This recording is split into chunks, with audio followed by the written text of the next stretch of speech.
Welcome to Take Notice, Amplifying Black Stories. I'm your host, Allison Preisinger-Heggins. The mission of this project is to take notice, to listen, to hold space by amplifying Black stories, experiences, and voices. Conversations on family life, finding joy, and interests of folks in our country who encounter racism on a daily basis. A portion of these discussions will be dedicated to holding space for guests who are comfortable sharing their personal experiences with racism. Stories help us all learn and connect. We are here to listen, to take notice. Thank you for being with us. Let's take a moment to recognize, to take notice of the voices that are so often unheard. Land acknowledgement statements are an important part of honoring those whose land we now live and work on. I have chosen to begin each episode this way to spark ideas and keep these conversations in the front of our minds so that we may learn how to do better. I would like to acknowledge the land on which this episode was created. I would like to show gratitude to the traditional, ancestral land of the Shoalwater Bay and Chinook tribes. Recognizing that these names are not the original names of the people of these areas, as I continue to learn how to better acknowledge Native people of these lands, I will adjust the wording of the beginning of each episode. I encourage listeners to research the land on which you live and are listening right now. Recognizing this is just the beginning. Welcome to another episode of Take Notice, and thank you for being here with us. I'm really pleased to share my conversation with Dr. Lydia Hughes-Evans with you all. I had such a wonderful time connecting with Dr. Lydia and experienced that familiar frustration with having so many questions and not enough time to ask them all. So among the many topics we discussed, you will hear about her experience in education, her inspirations, and a bit about her work as an entrepreneurial and love coach. There is a portion of the discussion that, due to time constraints, I had to cut, but I look forward to sharing that section in a future special episode this June. So be sure to check that out and subscribe if you haven't yet. Hint, hint. Dr. Lydia Hughes-Evans loves to help organizations and individuals build their dreams while focusing on measurable results. She is a nonprofit consultant, executive, career, and entrepreneurial coach, a poet, and Boss Ladies in Love coach. Thanks again for being here, and please enjoy my conversation with Dr. Lydia. Take Notice would like to take the time to acknowledge Black-owned businesses, organizations, and artists. If you have a suggestion of who we should highlight during our episodes, please find us on social media or visit our website. Black Mamas Matter Alliance is a Black women-led cross-sectoral alliance. They center Black mamas to advocate, drive research, build power, and shift culture for Black maternal health, rights, and justice. Their goals include changes in policy, cultivating research, advanced care for Black mamas, and to shift culture by redirecting and reframing the conversation on Black maternal health and amplifying the voices of Black mothers. To learn more and support, please visit blackmamasmatter.org. All right. Welcome, Dr. Lydia. Thank you for joining me on Take Notice. How are you today? I'm good, Allison. How are you? I'm good. It looks like it might be sunny there as well. It's sunny here. It's beautiful. Yeah, there's like not even a cloud in the sky. You're in the Bay Area, right? That's right. The small city, probably about 20 minutes away from Oakland, 20 minutes away from San Francisco. Well, I'm just up the coast from you, about a few hundred miles on the Long Beach Peninsula of Washington. So we're looking at the same coast at least. So that's cool. I know. It's so cool. Yeah. Well, let's see. Let's start with where you grew up and who you were surrounded by. Oh, that's a good question. We're getting to the meat and bones at the beginning.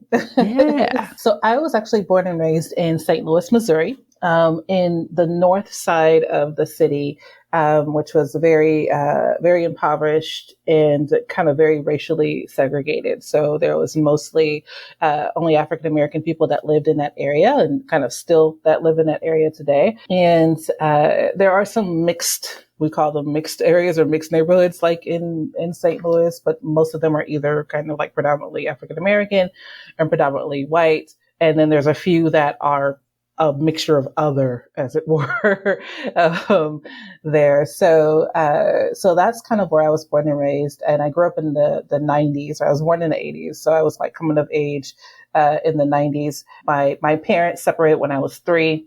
And my dad died when I was 16. So, and I'm an only child.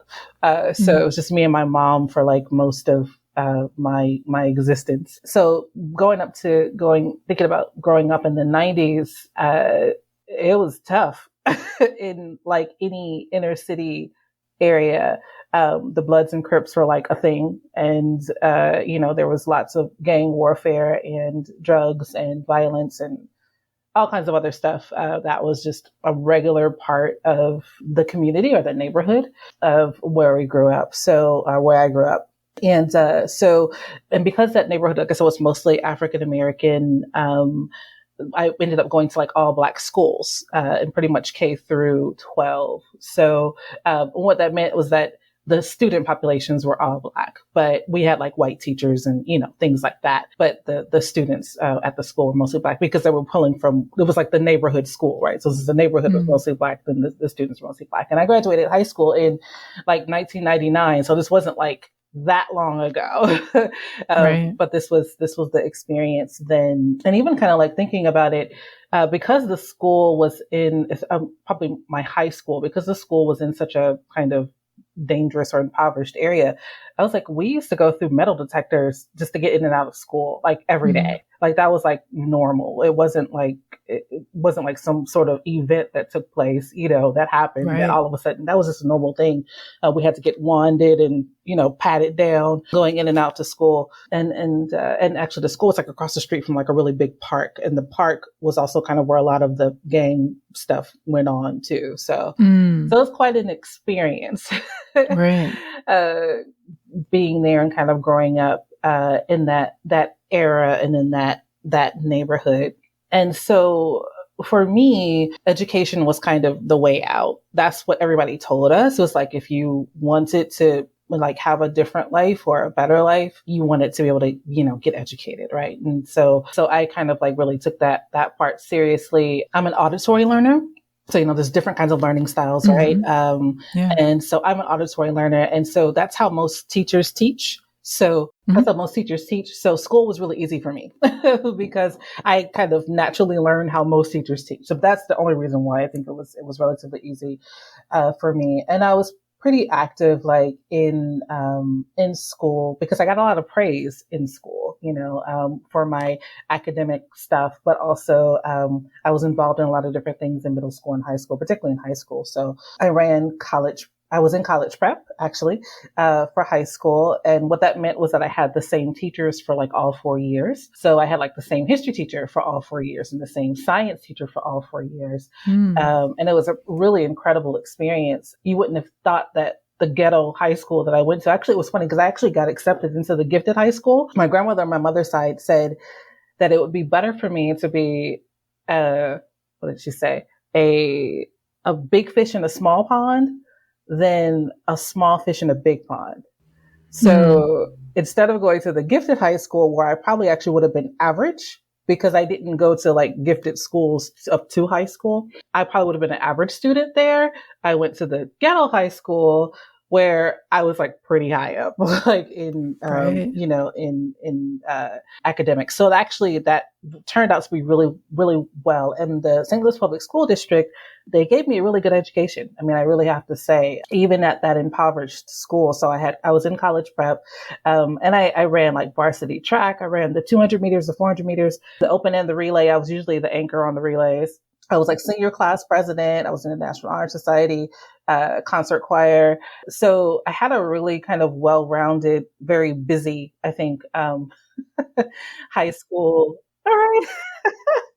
High school experience. But a lot of that was because it was supposed to be about education, right? And like, in order to get into college, you have to have extracurriculars, right? So I took all that seriously and, kind of did all of those different kinds of things. But I think that that's a general background of myself, is that, I grew up in an area where people didn't expect very much of you from coming from that area. And I think I fought that, and wanted to fight that, like from the moment that I realized that was a thing. So I think that kind of like has motivated me along the way, and definitely was a lot of the formation of my basic core values and beliefs were coming from, living and being and growing up in that area. Yeah. Wow. Yeah. That seems like such a I don't know what the word I'm looking for is, but it's such a like a split dynamic of being surrounded and like having to go into an environment where you're going to be learning and growing and learning about yourself, and but having to go through metal detectors and being questioned and wanded, and then having that kind of that danger influence outside across the street too, but still being able to be so productive and focused on school and everything. Yeah, it seems like that would be a very, very different experience. Like not, maybe not different is the wrong word, but difficult, I Right. imagine. There was Mhm. definitely a dichotomy there, and Mhm. you absolutely picked up on it. And actually, I think that I'm going to talk about that more. I think as we talk, that Sure. dichotomy has been has existed my entire life, but it really Okay. started in that particular spot and framework. Yeah, because we used to have like when we got out of school, the police would like block off the street. So we had like maybe every day, maybe like 4 or 5, police cars of cops that were like there just to ensure that like when we got out and we're like going across the street to the park, because a lot of us had to walk through the park to get home. So just to make sure that there was like, safety for us, that, Oh, nothing would wow. happen Yeah. to us. Yeah. But that was every day. That was Wow. just life. It was, That's just it, how it was. Yeah. yeah, I never even knew until I, visited like kind of like other schools in like suburban areas, or Mhm. heard about it from like other people. I didn't know that anybody had any different experience in it. I thought that Sure. that was just, everybody's high school experience. Right. So, Which makes sense. yeah, Yeah. So why would you think otherwise? Yeah. right. Right. Right. Yeah. That's interesting what you say also about the auditory learning. I hadn't thought about it in that way. Like I know that there's the different styles. Like I'm pretty visual. I can picture something in my head and be like, "Oh yeah, that's what it was." Mm-hmm.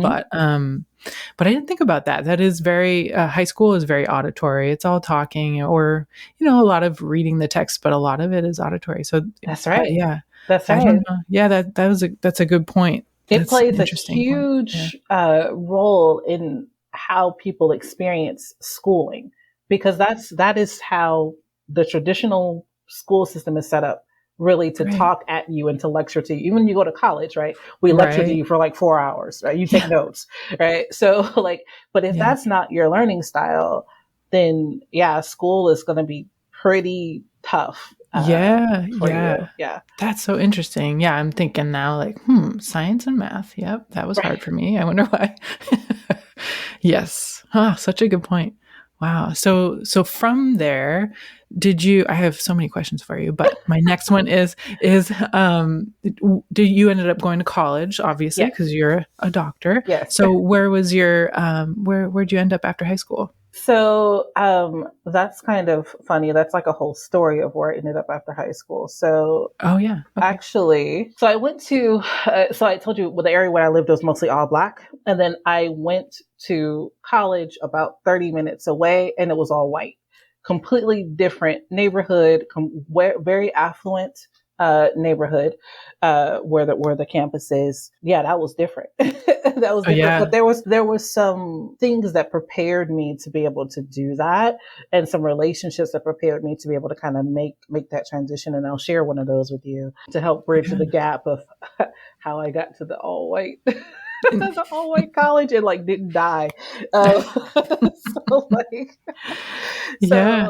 one of the things I think of like coming out of, that this environment that I grew up in, was, I did really kind of struggle with like relationships, and particularly starting kind of my relationship with myself. Like I did have like, even though I was like good at stuff and I did receive a lot of praise and stuff, I think my self-confidence and self-esteem was still pretty low. I definitely had the scarcity mindset because of poverty. Like it was just, we didn't have enough.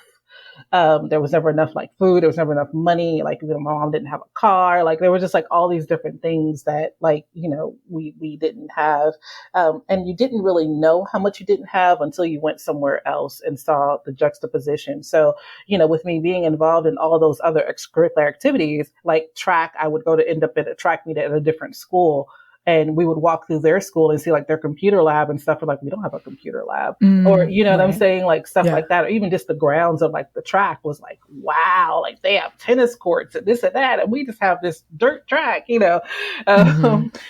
So like, all those kind of things, I think, added to the kind of scarcity mindset, which can make you feel like you're inferior, right? Because you don't have what other people have, and you start to grow up and you notice those things. And like I said, especially since I had like these kind of multiple kind of gifts or whatever, but I really didn't have, too many mentors or people that could really help me to figure out what to do with all this stuff that I knew how to do, right? And I was kind of walking a different path from many of like the people in my family and friends and stuff like that. So it's kind of lonely on some level.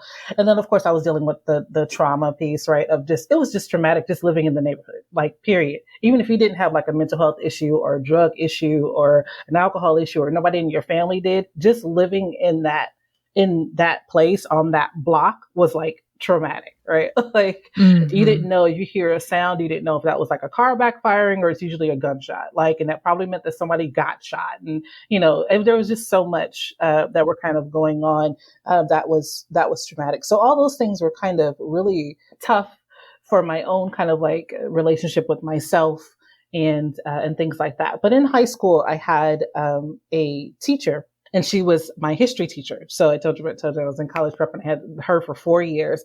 And this woman like really like changed my like life. And talking about relationships, right? And the transformation that we have the experience to have when we're in relationship with people. She's married, and actually we still talk and text like till today. So nice. That's awesome. I know. So like, yeah, we're like tight for life. But she was married is married. And, that was one of the first things I got to see was like a healthy relationship. Like her husband would come up to the school and like bring her lunch or like bring her flowers or like things like that. And it was like, wow, and like she would like call him from the classroom on the phone for different things. We got to call him, too. Like we would call, like if we didn't want to test, like if we weren't prepared, we'd be like, can you tell her not to give it today? That's pretty good. We need an extra day to study. Help us out. Right. That's great. Right. But we get to like call them like mom and dad. Like, I mean, that's kind of, the relationship that we had. And she taught a double curriculum. So basically what that meant was, and as I actually grew up and got older and got my own like teaching credential and have taught in school, I don't know how she did this because I was struggling with just teaching one curriculum, but she actually taught two. So she would teach the standard text or whatever the school district adopted texts and textbooks and everything like that, right? For the benchmark tests and all these kind of things. But she also would teach us what Africans or African Americans were doing during that same time period. So let's say that we were looking at the Renaissance. So we would study the Renaissance because we had to study the Renaissance, but we would also end up studying what was happening in Africa at that same time, or what was happening in the African American community at that same time. And so what that meant was we had 2 sets of tests, 2 sets of essays, 2 sets of like everything for like 4 years. Like, wow. Yeah. And so, but what it also really did was it gave us some real grounding in our history and what the achievements that we've done, just everything. And so it really kind of balanced out. So we didn't just get the one paragraph or the few sentences that were mentioned about Africans or African Americans inside of the traditional textbook, because that's what it kind of looks like. But we got this whole other world that was kind of open to us. And yet it was double the work. But by the time I got to college was easy because I had to double the work for 4 years in high school. So college was simple. So she did that for us. But the other thing I think that she did for us, I think that was probably the biggest, was to really expose us to new environments. So she would take us on field trips to like the art museum, or I remember once she took us, we had to dress up. She was a big proponent of us dressing up when we would go out places. And so what that usually meant like a white shirt and a black top, like choir. It was funny. It was like, that's the choir outfit, but we had to do it when we were going on field trips for history. But like, that's great. Yeah. Right? But we had to dress up and we had to look nice. And one time she took us to a restaurant and with all the place settings. And so we ordered food and we got to use like, the difference between the salad fork and the regular dinner fork. And like, all these things that I would have never been exposed to any other time, or wouldn't have had the money to be able to be exposed to. So there was all these different things that she did for us, that really helped us to, number one, not feel inferior, but to also gain some of the knowledge that would be required to interact in a world that may be different than your world that you see every day. So to have be exposed to it, but also be able to have some tools and strategies to be able to operate in it, so that when you're in it, you don't feel weird and awkward and out of place. Yeah. So she really kind of helped me to make sense, just like the first kind of dichotomy that you were talking about, focusing on school and doing all these things, but then like right outside the door, there's like imminent danger, right? Like on an ongoing basis. Right. She kind of really helped me to start to make sense of all the kind of contradictions that I saw between like our school and somebody else's school, or our neighborhood and somebody else's neighborhood. And then even the kind of the contradictions that I had inside of myself, like, yeah, you're smart, but are you that smart? Were you really smart enough to be able to get into the gifted school? You probably wouldn't have made it in the gifted school, and, stuff like that, Yeah. Mm-hmm. So that relationship was really, really big with helping me to kind of get the confidence and everything to be able to eventually, make some of these different transitions. And so I feel like some of the things that she taught me was that I learned that I've always lived in three worlds simultaneously. So, and she helped us put words to these three worlds, and she taught us how to navigate them successfully. So world A was black and white, and it's black and white only because that in St. Louis, it actually is black and white. It's not like, there's not as many other races and groups of people as there are in other parts of the country. So, so it's predominantly black and white there, and like I said, kind of racially segregated amongst neighborhoods and kind of everything else. And also part of the reason why that was a thing is because Missouri was also a slave state. So it was it was like the first state, I guess, coming up, or it's right on the border anyway of it's the difference between the North and the South, as it were. Okay.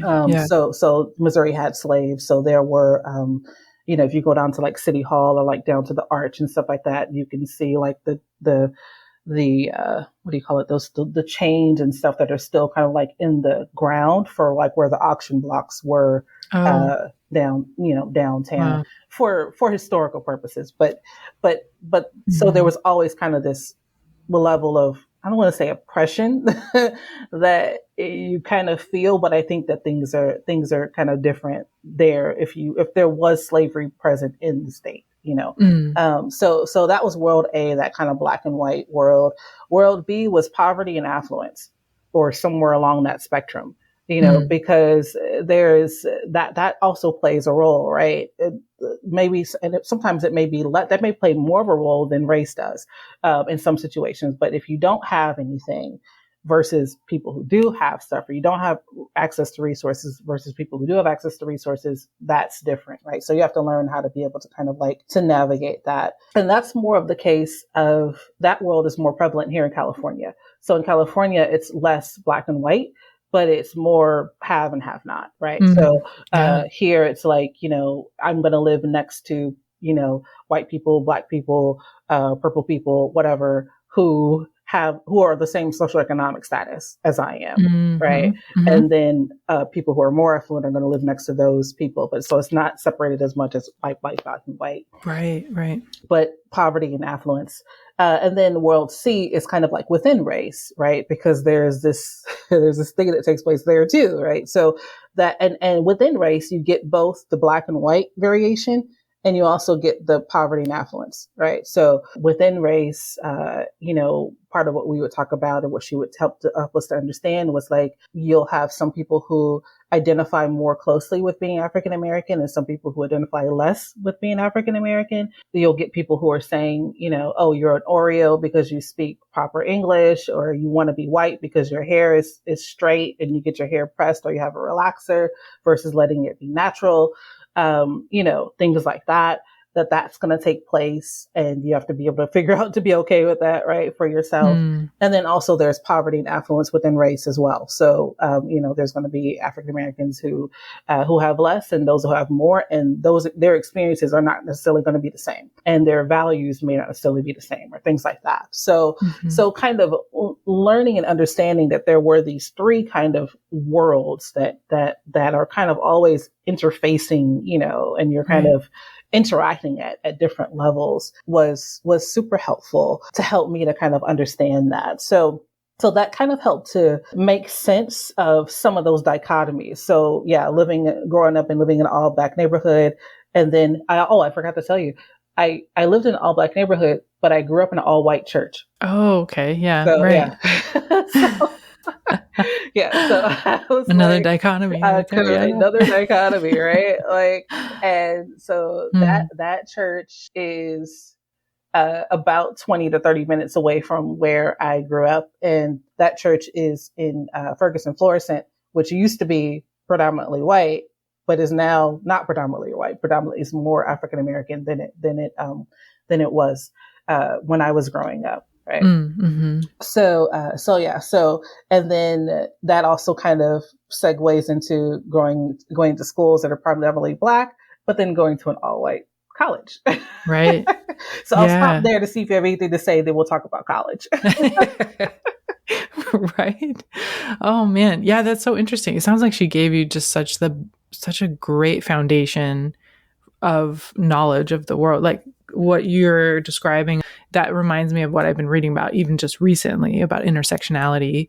And I'm just kind of grasping that concept. I don't even make sense. I think I've absorbed it, but I haven't known the words for it until recently. So to have that foundation at such a young age before you go off to college, and sounds like an amazing influence and mentor. And well, of course, because you're still connected. So, but that's really wonderful. Yeah. And to just be so real about it and be able to bring in not just what she's supposed to, quote unquote, teach you in history, that's really great. Yeah. It was huge. And she really told us she taught us how to essentially what that's called, of being able to kind of learn to navigate those different worlds simultaneously, is code switching.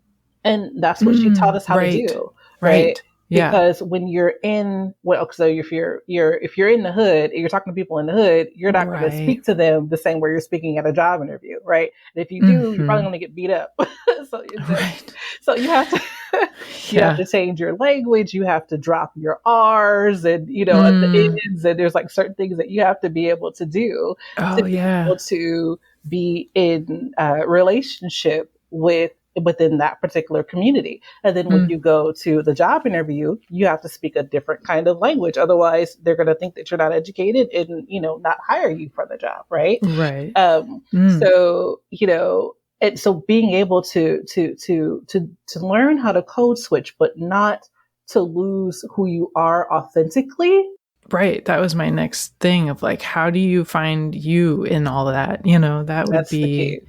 Right. That's the key. Yeah. And I feel like that's been kind of my journey to date, is in the midst of the intersection. I love that word, right? In the midst of the intersectionality of all of these worlds and experiences, who are you? Yeah. Yeah. Oh man. So I think that it really, it forces you to, but at least begs the question for you to start to think about that. And I think that some of us, have been blessed enough to be able to move out of the traumatic experience in order to get to a place where we can start to think about those kind of things. Yeah. Because that in and of itself is a thing. But absolutely. it brings a few things up of like, how do you do that? And you're not, and still staying true to who you are. Yeah. Right. And then who are you to stay true to? Right. Yeah. Yeah. A whole circle of just looping back around to itself. Ooh. Yeah. Oh man. Yeah. It makes me think of something that someone I know has mentioned of realizing that their voice gets higher around certain people to like kind of portray themselves as not a threat, but it's like an unconscious thing. Sure. And then afterwards they're thinking back on it and going, whoa, why did I don't like that. I don't want to do that, but that sounds like it fits into that code switching a bit. And I didn't think of it in that way, but that's interesting. Yeah. It's exactly what you have to do. And yeah, you have to be cognizant kind of it. After a while, it just becomes normal to you, but you do have to be able to learn enough of the codes in enough of those worlds to be able to navigate them, you know? And that does mean pivoting because they're not the same. You know, they're just not. So you do have to be able to kind of make those pivots and those adjustments, kind of on an ongoing basis. But having those conversations and kind of like knowing that was really helpful, to be able to kind of understand that. Yeah. What a powerful bunch of tools that she offered to you all. It sounds like. Yeah. Right. You know, I feel bad because, you know, college prep was only a portion of the school, right?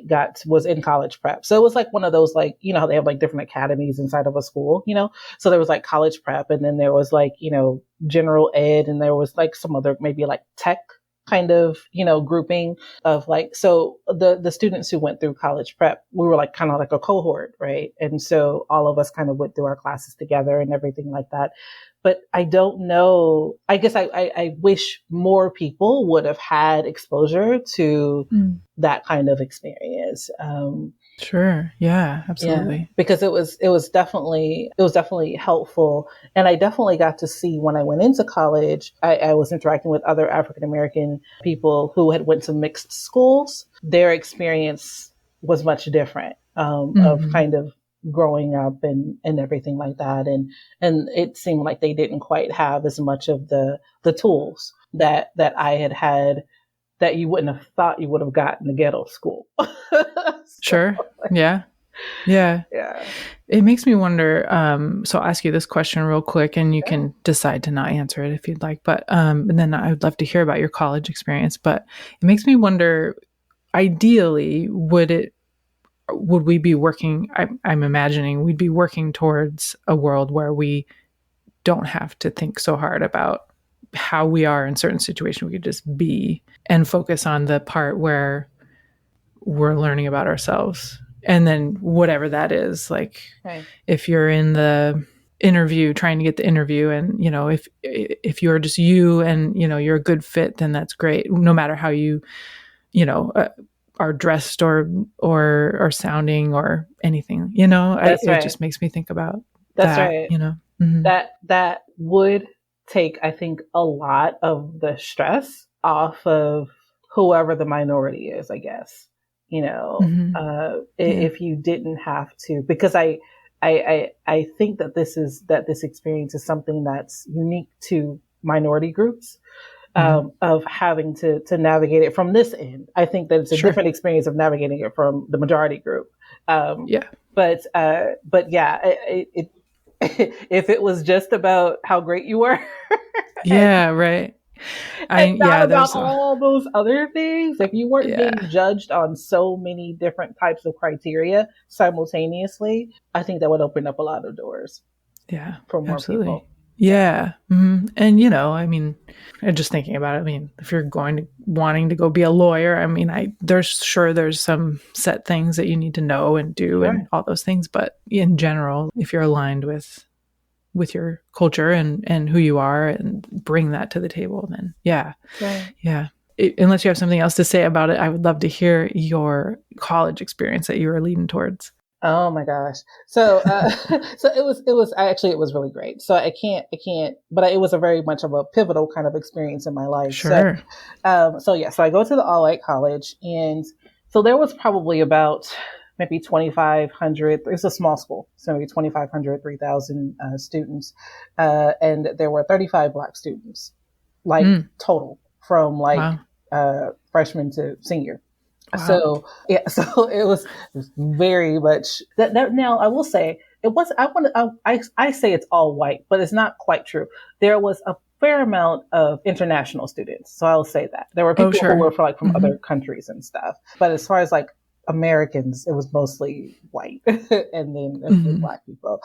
I feel like all of the other experiences I had to date kind of helped me to be able to navigate once again another dichotomy, right? And so Right. so we had two kind of maybe pivotal experiences during college. So the first one was like my orientation experience. We had orientation for a week. I was living on campus, so this was like a new thing for me. And I'm very kind of like introverted, and it was tough for me to that transition was kind of hard just because, like I said, it was like the neighborhood was completely different. It was so quiet, Allison. It took me like weeks to be able to fall asleep because I it was bet. so Yeah. different than like the sounds. The lack of sound was so different than the sound in my neighborhood. Yeah, It was right. very weird. I But bet. it was so funny. So those first maybe 1 or 2 days were really tough, but they had us in orientation groups. And so we had a group leader, and then there was like people in our group, maybe like 10 or 15 people in a group. And we kind of did these activities and stuff together. And I think part of that was to help us to build relationships because all of us were new, right? We were all freshmen, Sure. right? Yeah. By day three, I'm starting to kind of get used to the other people who are in my group and, kind of feel like I could open up a little bit more, and I kind of liking the group leader that we had. And this lady comes around and she like starts like picking out all of like the Black people out of each group. And so she gets to my group and she's like, oh, like I need you to come with me. And I didn't know who this lady was. Like I'd never met her before. And it was kind of funny because I was like, why is there like a trail of Black people following her? And it's like probably one of us in each one of these groups. Right. And so I was like, okay, so what's this? So we follow her like, to like this room. And basically there was like this kind of welcome dinner for new African American students with the president of the university. And so I was like livid. I was so mad, Allison, because I was just like, first of all, I don't know, just because they're Black, I don't know any of these other people. I was just getting used to Right. this orientation group, and you come and get me and take me to something where I think that you're trying to honor me because I'm supposed to be happy that there's this thing, but I feel even more out of place than I did before, Yeah. So, they give you that list of all the like contact people and stuff in the school. So I like immediately was like, okay, where's like, who do I talk to about this? And it was like the dean of students, right? Like, okay, I'm leaving that person a message. So like, I like called and left a message about this experience being pulled out of my group. And even the group leader was like, well, where is she going? Like, like, Right. No prep or anything. Right. Wow. And so, so I have a meeting with like 2 days later, I have a meeting with the dean of students who happens to be African American, which was kind of even funnier. And she was one of the few African American faculty that were on campus. Okay. And so I was like, blah, blah, blah, blah, blah, blah, blah, blah. And I didn't like this at all. And I think I get the intent of what you were trying to do, but that was horribly done. And, all of this. And so, and she was able to like hear me, and she took what I said and she gave me a work study in admissions. And so my job for like the rest of the time I was there was to help them to find ways to create inclusive culture within the school, because the intent really was good. They really wanted to be able to embrace diversity. That was part of the reason why I was even there, was because they gave me pretty much a full scholarship, right? They were trying to bring in more diverse people, but they didn't really know how to go about that without making the diverse people feel uncomfortable. And so I was able to really kind of help with that. And that was huge for me. Yeah. And for my experience there. Like one of the things that was kind of funny, but one of the things I was like was, it was almost like one time they took this picture and it had a lot of African American people in it. And it was kind of like, you would have, looking at this picture, you would have thought there was a lot of Black people that go to this school, but there's not. So like, oh boy. That was pretty much everybody that goes here total in that picture, right? Oh boy. So, but they were trying to, to show that they had diversity and to embrace other people, encourage other people to want to come. So we got to talk about these things. And I got to be a part of these conversations, and it was amazing. And it was like the best, like, kind of college experience ever, along with kind of the academics. Academics was great too. That was huge. So I had a great education there. I was able to stay there. A lot of some of the other Black people transferred out because it just the environment wasn't quite what they wanted or needed. But I stayed there and I graduated from there, had a letter of recommendation from the university president at the time, and it was great. But it was definitely a different culture, different, Sure. another yet another dichotomy. Yeah. Yeah. Can you describe, because I probably should have asked you this at the beginning, can you describe what it is that you do now? Like you've built up through, you have your degree in, or at least you got your degree in psychology and English, and then you got your doctorate. What did you get your doctorate in? I got my master's in education and a teaching credential. And so I've always been this, like I said, I know how to do a whole bunch of stuff and I'm really good at it, but like never knew exactly what to do. I would try all these different things. And people are like, oh, you should do this. You should be a therapist. You should be a social worker. You should be a teacher, blah, blah. And so I actually, now I do consulting and coaching. I do consulting for nonprofit agencies, which and coaching for career pivoters, obviously. And women that are kind of trying to achieve their big relationship dream. Because I've been through quite a few things on the romantic relationship side, as you can imagine, coming from the background that I came from, and what I've, kind of had to grow through. So yeah, so that's the kind of stuff that I do now, but it really uses all of those experiences. All the personal experiences, all the academic experiences, all the cultural experiences. Nothing was, I think my theme for my life is nothing was wasted, everything kind of came into play and comes into play and I use it every day. So my doctorate is in organizational leadership. Oh, great. Wonderful. Oh, that's interesting. It's a lot of fun. Yeah, sounds like it. It's all about systems and process and people. There you go. Okay, yeah, there you go. Yeah, that definitely all joins up, it sounds like, for what you've gone through and know and are expressing relationships and things like that. Wow, that's awesome. Very cool. So we discussed this question and you actually helped me come up with an even better version of it. So I am appreciative of that and your time with that. And appreciative of what you've shared so far and the story that you've shared and just being here with me. So thank you for that. But so given the fact that our culture and systems do not treat those in the Black community with equality and equity, what would make you feel most valued and appreciated in our current society? What would make me feel most valued and appreciated in our society, I would say, is that people aren't afraid to be able to build an honest and transparent relationship with me, because we probably have way more in common than you think. So I try to be very approachable. It's okay if I won't freak out if you say, oh, can I touch your hair? That actually happens. Right. Actually, it doesn't happen as much anymore, but it used to happen a lot. I don't know what kind of hairstyle I had that was very attractive, where people were like, "Oh my gosh, I want to touch it." I'm open to having those kind of conversations. I'm open to talking about absolutely anything about my experience or your experience, and I don't want people to look at me and say, oh, she's a Black woman, so maybe she's angry, so she doesn't want to talk, or I can't approach her, or things like that. If I am angry, it has something to do with you. It's not like I'm angry at the world, but I want people to be able to. I think I would feel most valued if people feel that they can build a relationship with me and want to, and don't assume anything about me. Just if you're curious, just ask, because what you think is probably not even close to the reality of whatever it may be is. I think we're such complex creatures, and we have such varied and deep stories. And so, but a lot of times we look at people and we kind of size them up real quick, from what we think. And it's 9 times out of 10, you have no real idea. So it's don't assume anything. I'm always telling my clients, that, especially about employees, right? Don't just give them the job description and assume they know how to go do their job. You better supervise. Otherwise, both of you are going to be in a world of hurt. That's true. Yes.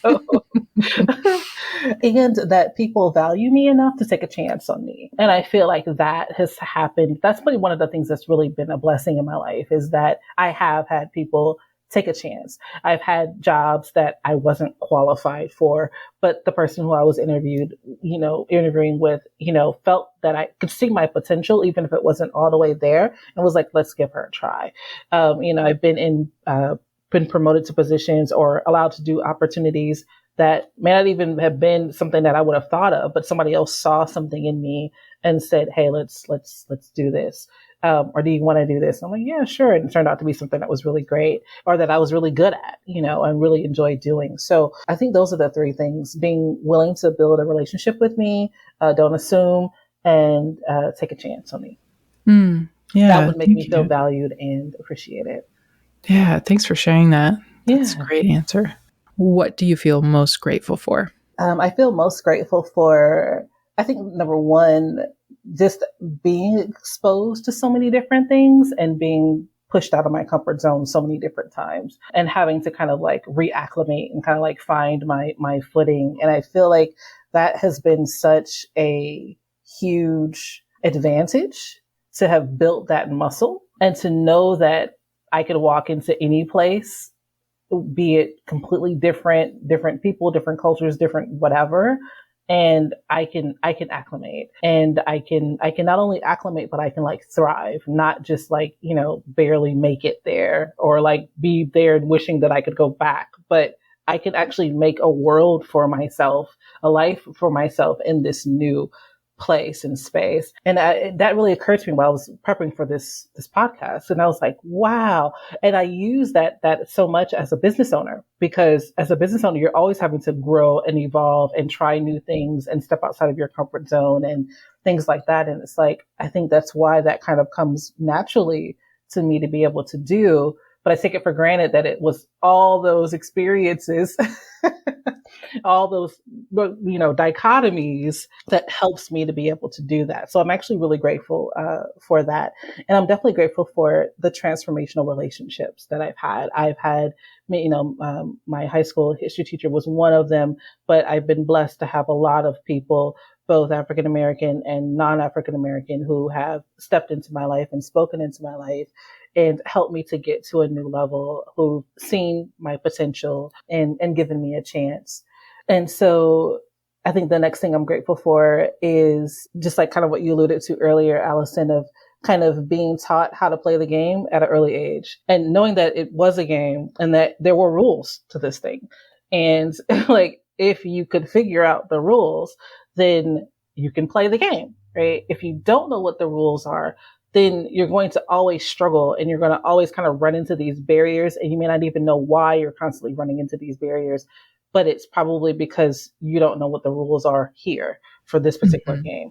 And then each one of those worlds, the rules are different. So you have to be able to kind of like learn the rules there, and to be able to kind of navigate that. But learning that and being taught that early on was huge, and definitely has kind of like played a big role in where I am today and what I've been able to do and accomplish in relationships and things like that. So that was huge. And then the last thing I think is from my whole experience, the knowledge that I've gained of like who I am and what I bring to the table and my ability to bounce back and resilience, right? That I think is something that I'm really grateful for. But it really came through all of those experiences that some of them weren't so great. Some of them were very uncomfortable. Some of them were stretching, be sometimes beyond what I thought I was capable of being able to do or to navigate. But from that, I got closer to what you were alluding to earlier, which is how do you navigate the different worlds, but still hold true to who you are and knowing who you are and still maintaining that authenticity. And so having to, I think, a somewhat an indirect answer to that is having to navigate all those different worlds, if you're doing it reflectively, helps you to get closer to who you are and what pieces of those different worlds you want to keep and to integrate and which ones you don't want to internalize and to have as part of who you are. So it gives you that exposure, I think. So those would be the things I'm grateful for: exposure, transformational relationships, learning how to play the game, and the knowledge of who I am. Yeah. Oh, those are wonderful answers. Yeah, that's great. Is there anyone or any organization or anything that you would like to highlight So one is the Tri-Valley Nonprofit Alliance. They are amazing. They started out of Livermore. They're based out of Livermore, California, which is a relatively kind of not, I want to say, more affluent maybe than other parts of the Bay Area. They have this amazing group of nonprofits who are working together and getting support and things like that. And the people who run it are really amazing. And they've been one of those organizations that's given me a chance in my business, and really I've kind of partnered with developing my business and helping to grow my business and helping me to get out there and things like that. And I've really enjoyed working with them and partnering with them, and they do such great programming every month that's free for nonprofit agencies. So I definitely wanted to be able to give a shout out to them because they're awesome. And now with Zoom, you can tap into their programming from anywhere. So you don't have to just be you don't have to just be in California anymore. So Good. So the Tri-Valley Nonprofit Alliance, and then Start Small, Think Big. It's a nonprofit in and of itself, but it's a nonprofit that helps small business owners. So they particularly kind of work with disenfranchised business owners like myself. So like people who don't have a lot of money, or your business has to make under a certain amount in order to be able to qualify for their services. And it's a pretty low threshold. And because they want to be able to provide support to everyone. And so they provide finance management support, marketing support, and legal support, which is huge. Yeah. So like I was able to get my business incorporated as an LLC and like all these different kinds of things, because there's like lawyers who are doing pro bono work through this agency that you can get access to for just about any issue that you may have, an employee issue or anything like that. So they also do stuff in California, but also outside of California as well. So I wanted to highlight them because they're amazing if you're thinking about starting a business or being in business. Yeah. The third one is the Body Love Cafe. So they're in Walnut Creek, California, and they do pretty much holistic healing and mind, body, and spirit kinds of things. I wanted to highlight them particularly because they actually were giving out micro grants to Black women business owners. And so I actually applied and actually was funded with one of their micro grants for $1,000. But it's just like a regular company. It's not like, Chevron or, Bank of America or something. It's a small company, very similar to my company, but I thought that was just so amazing that they would offer a micro grant. Like $1,000 can go a long way for a small business owner, Yeah, definitely. And so I was like, and it inspired me because part of what I want to be a philanthropist when I grow up.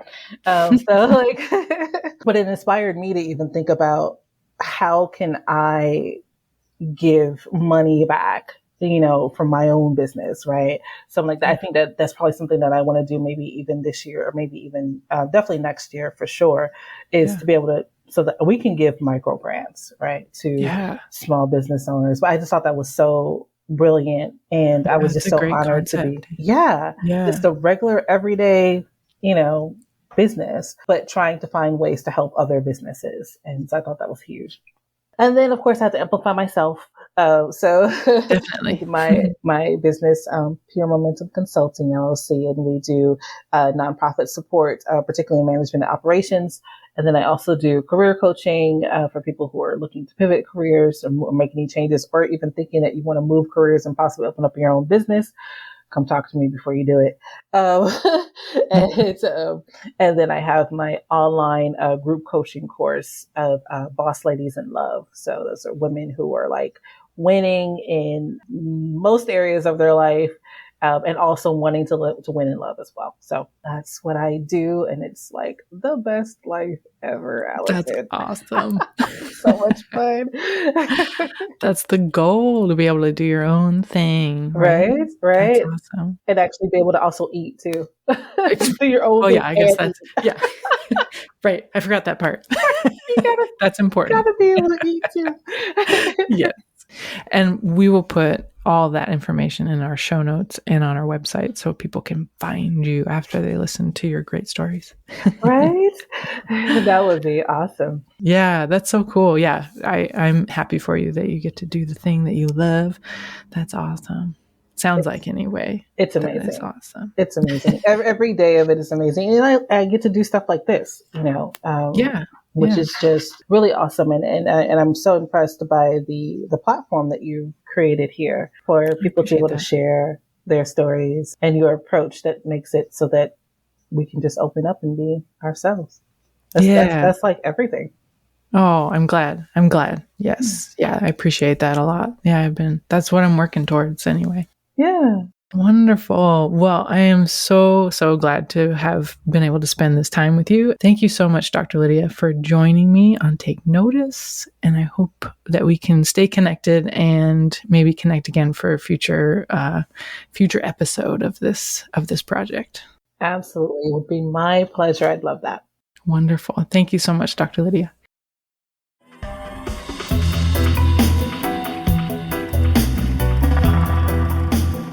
Thank you for joining us for Take Notice, Amplifying Black Stories. Please subscribe and follow us on social media. We are at Take Notice Podcast. It would really help us out if you could take a couple of minutes to review our podcast. Thank you for your support. Take Notice, Amplifying Black Stories is produced, hosted, and edited by Allison Preisinger-Heggins, co-produced by Amanda Ray. Music by Version Big 5 featuring Darius Higgins. Thank you for being with us, and thank you for taking notice.